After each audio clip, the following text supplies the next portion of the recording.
Cooper and Trooper, Guardians of the Juniper Mountains. Book 4, Showdown at Devil's Ridge. Chapter 1, The Man in Black. The Juniper Mountains had seen their fair share of storms, but none like this. Scott stood on his porch, rifle in hand, staring down the 10 riders who had assembled under the moonlight. At their center sat a man on a black stallion, draped in a long coat, his face hidden beneath the shadow of his hat. The man in black. Scott had heard rumors.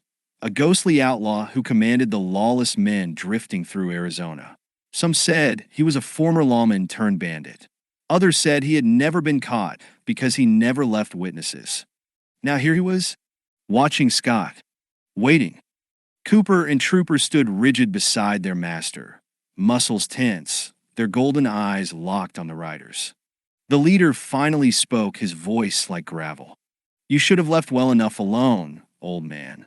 Scott's grip tightened on his rifle. "I don't take kindly to thieves on my land." The man laughed softly. "You got grit, I'll give you that. But grit won't save you."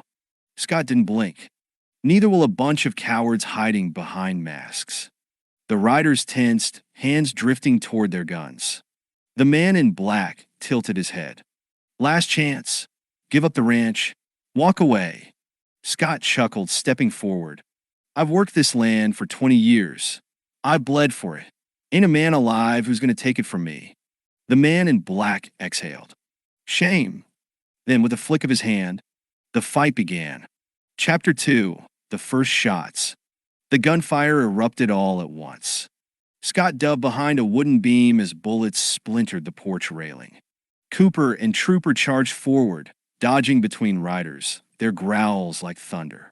Scott popped up, rifle raised, and fired. One of the riders grunted and toppled from his saddle, clutching his arm. Trooper leaped onto another horse, knocking the rider clean off.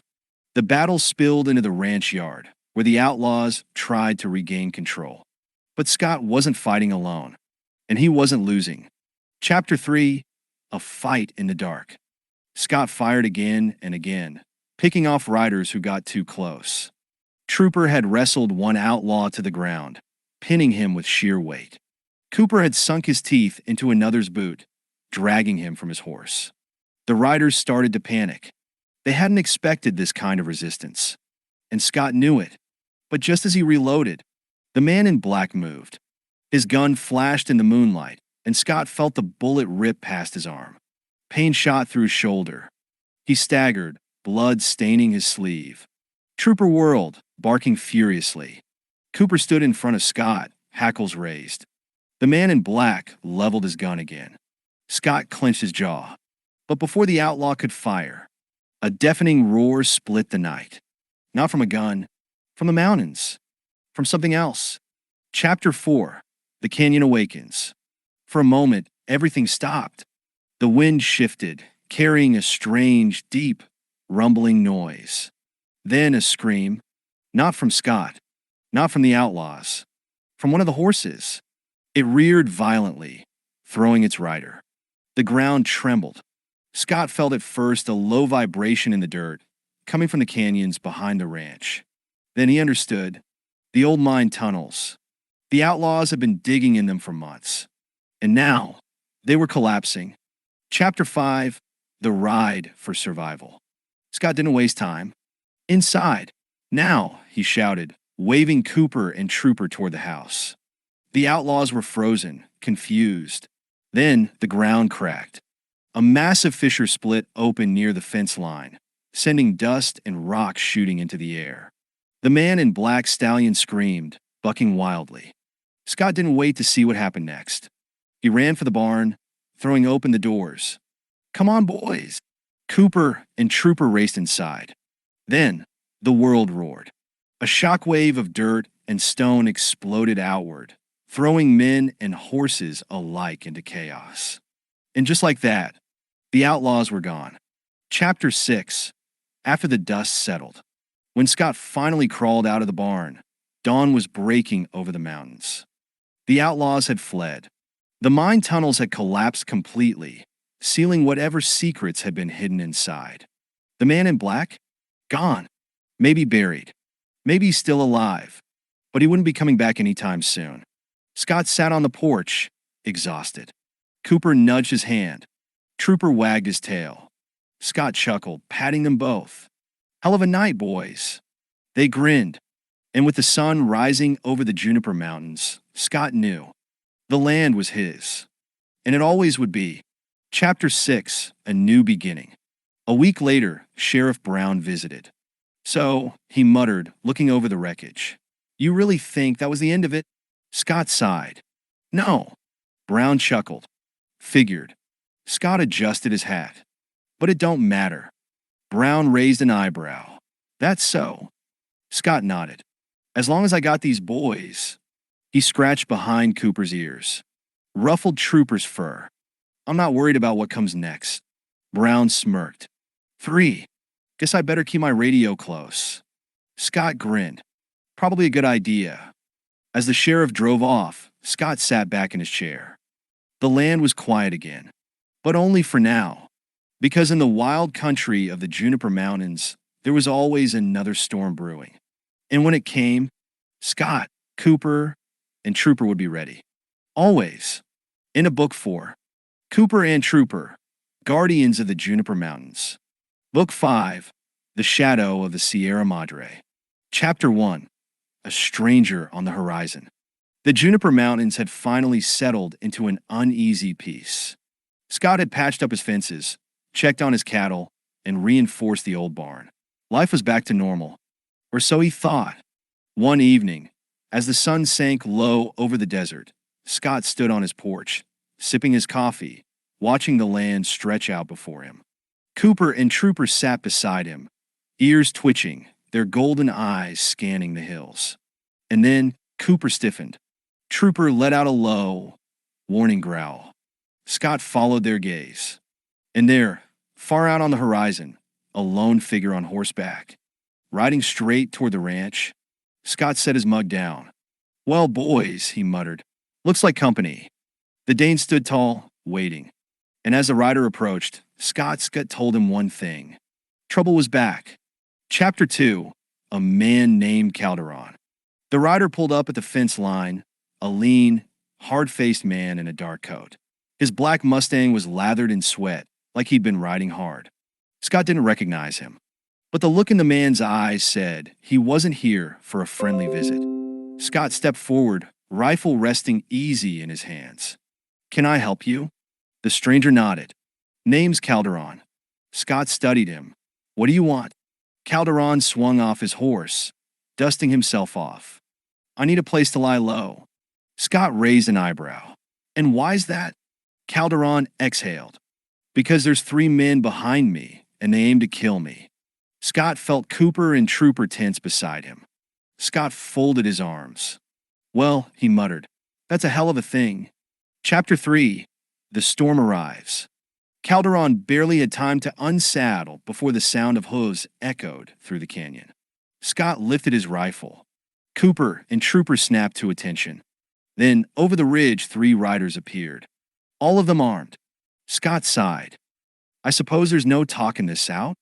One of the men, a stocky outlaw with a scar across his jaw, spat onto the ground. That man stole from us. Scott glanced at Calderon. Is that true? Calderon shrugged. Well, yes, but they stole first. Scott sighed. Figures. Then, the leader of the 3 men pulled his gun. And just like that, the fight was on. Chapter 4, The Battle at Dawn. Scott dove behind a water trough, bullets ripping through the air. Cooper and Trooper charged, lightning fast.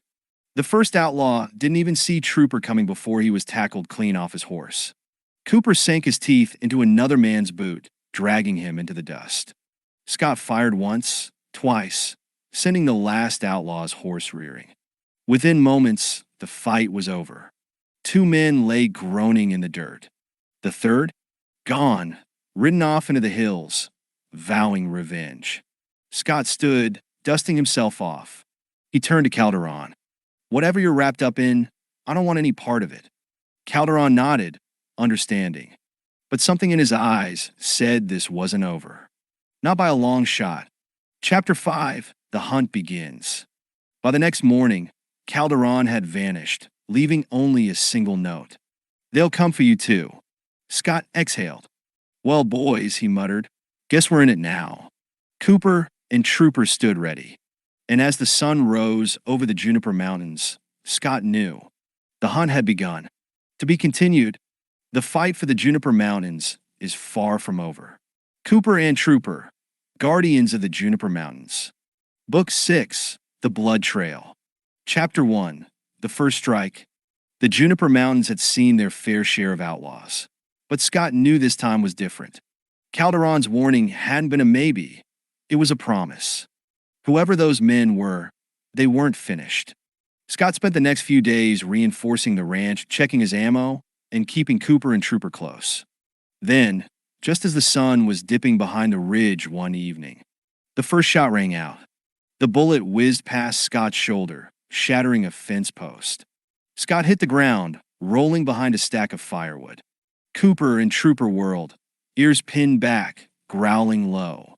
In the fading light, Scott spotted 3 figures on horseback just outside the fence line. One of them called out, "Step aside, old man. This ain't your fight." Scott exhaled, standing slowly, rifle leveled. It is now. Chapter 2, A Night of Fire. The outlaws didn't wait. A second shot kicked up dirt near Scott's boot. Scott fired back. The crack of his Winchester echoed across the canyon. Cooper and Trooper charged. The first outlaw never had a chance. Trooper barreled into him, sending him flying off his horse. The second tried to wheel his horse around, but Cooper was faster, leaping up and dragging him down. The third, their leader, turned and rode hard for the hills. Scott sighted down his rifle, but something stopped him. He recognized the man's coat. The man in black.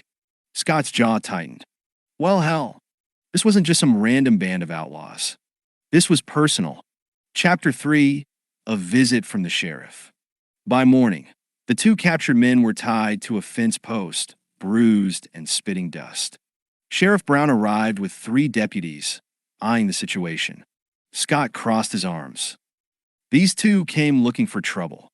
Brown sighed, adjusting his hat. "Seems like that's a trend around here lately." Scott gestured toward the hills. Their leader got away, wore a long black coat. Brown's expression darkened. "Calderon told you about them, didn't he?" Scott frowned. "You know these men?" Brown spat into the dirt.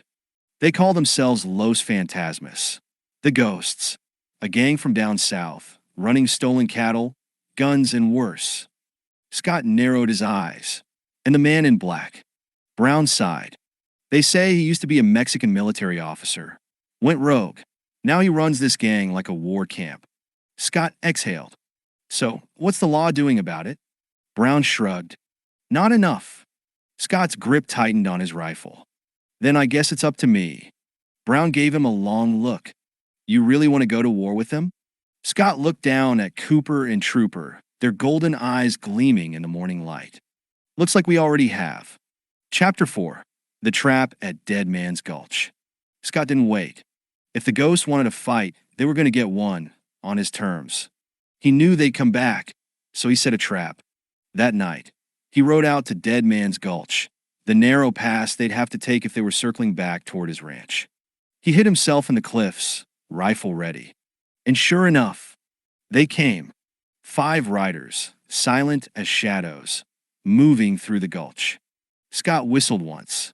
Cooper and Trooper launched from the rocks above, their massive forms colliding with the riders like lightning. Scott opened fire. One outlaw fell from his saddle. Another spun his horse around, trying to flee, but Trooper was already on him. The last man standing was the man in black. For the first time, he looked uncertain. Scott leveled his rifle. "Looks like your ghost just turned real." The outlaw smirked. "This isn't over." Then, he wheeled his horse and vanished into the dark. Scott exhaled, lowering his rifle. He had won this fight. But the war? It was just beginning. Chapter 5, Smoke on the Horizon. Scott rode back to the ranch, Cooper and Trooper trotting beside him. But as they neared home, his stomach dropped. Smoke. Coming from his barn, Scott spurred his horse forward. When he arrived, the barn was in flames. Trooper barked wildly, pacing in front of the inferno. Scott slid from his horse, sprinting to the pump, grabbing buckets. Cooper whined, looking toward the hills. Scott followed his gaze. And there, silhouetted against the firelight, stood the man in black, watching. Then, he vanished once again. Scott clenched his fists. He had let him go once. He wouldn't make that mistake again. Chapter 6. The Ride. Scott knew what had to be done. This wasn't just about his ranch anymore. This was about sending a message. By sunrise, he had saddled up, packed supplies, and set out south towards Prescott.